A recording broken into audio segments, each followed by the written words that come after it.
Hi guys, today I'm gonna teach you how to create an action image screen. Okay, so first we need to create our image, and we will do that by going to canva.com.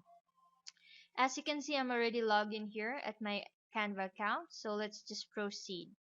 Okay, so first I want to add an background image. Okay, and now I want to add some icons. So you see here's a Facebook icon, and we also have a Pinterest icon, a Twitter icon, and a Google Plus icon. So what I want now is to resize the icons. So let me just do that. I want to make the icons bigger. Alright. So now we need to align the icons.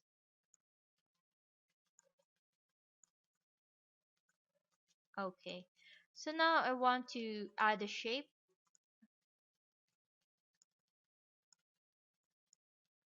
and change the color to yellow. Alright. So now let's add some text.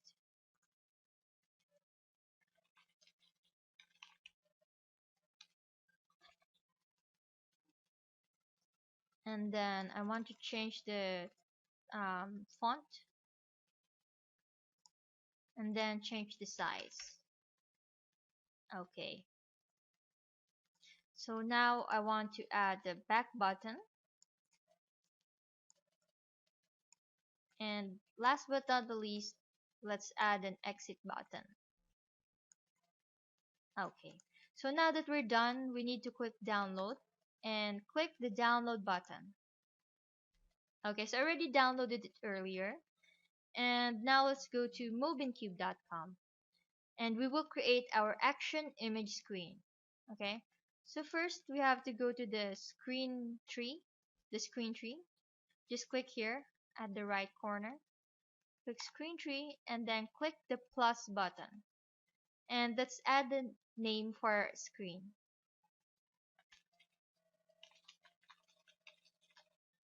Then click OK. So I named their screen action image screen. So now let's go there. Click this icon and then click open. Okay. And now we need to choose the action image screen. So just click this action image. Alright. So now we need to select the image that we made earlier. So just click select, upload resource, file, and then click the image earlier and then click accept. So this is the image that we made at canva.com earlier. We're just going to upload it. Okay, so now let's click the check sign. Okay. So now the image that we made earlier is uploading. And we need to assign actions to particular icons on the image. Alright? So we want to select this Facebook icon, and we will do that by highlighting the area of the Facebook icon. Okay, so you will see the highlighted area because there's a black rectangular box. Okay, there's a black rectangle box in there. So we need to click that. Click the area. And then it says here no action. Okay, so we're just gonna click that and then click open URL. And then let's add the Facebook URL. So what will happen there is if we click this Facebook icon, then we're going to be redirected to facebook.com. Okay,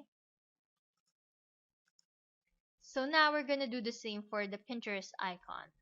Okay, so we're gonna highlight the Pinterest icon and then click the icon, and now we're gonna choose open URL, and let's add the pinterest.com URL. Okay, so we're gonna do this for all these icons. So now the Google Plus icon, okay, click it and then click open URL and then add the google.com website.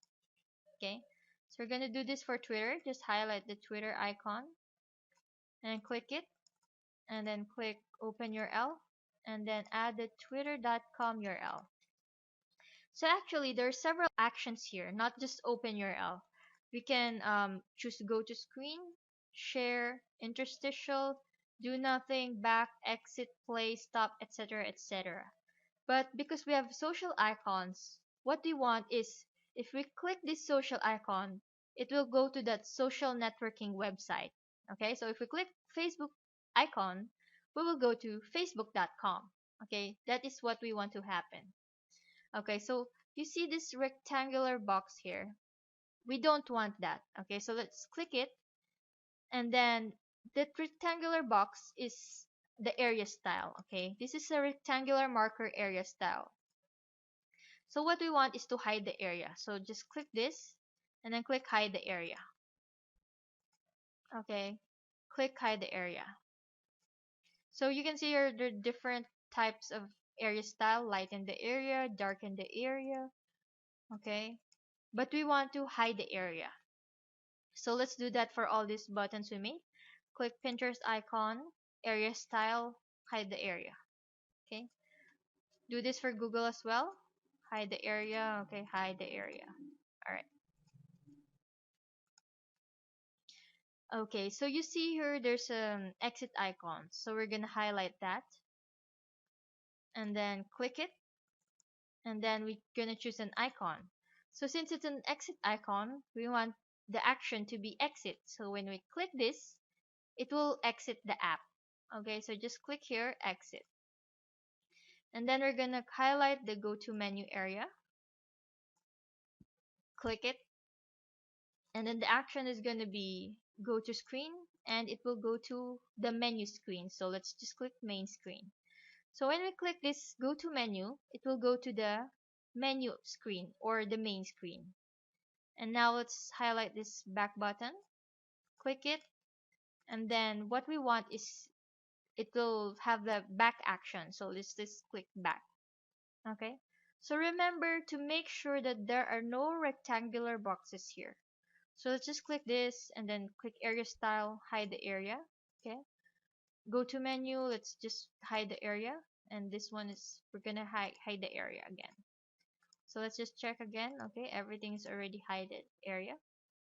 So I want to show you what it looks like. So this is what it looks like. Okay, so this is what it looks like. Okay, so if we click this Facebook icon, it's going to go to facebook.com. See the login page? I'm already not logged in, but this is facebook.com. And if we click this Pinterest icon, it's going to pinterest.com. You can see here, okay, went to pinterest.com. If we click this Google Plus icon, it will go to google.com. All right. If we click this Twitter icon, it's going to go to twitter.com. And if we click the go to menu area, it's going to the menu screen. Okay, this is the menu screen. And if we click this X icon, then the app will close. It will close. Okay, so let's just go back to the app. And as you can see, if we choose an icon, okay, and then there's a certain action associated with it. So here's the back button. If we click it, then it's going to go back. All right. So that is how the action image screen works.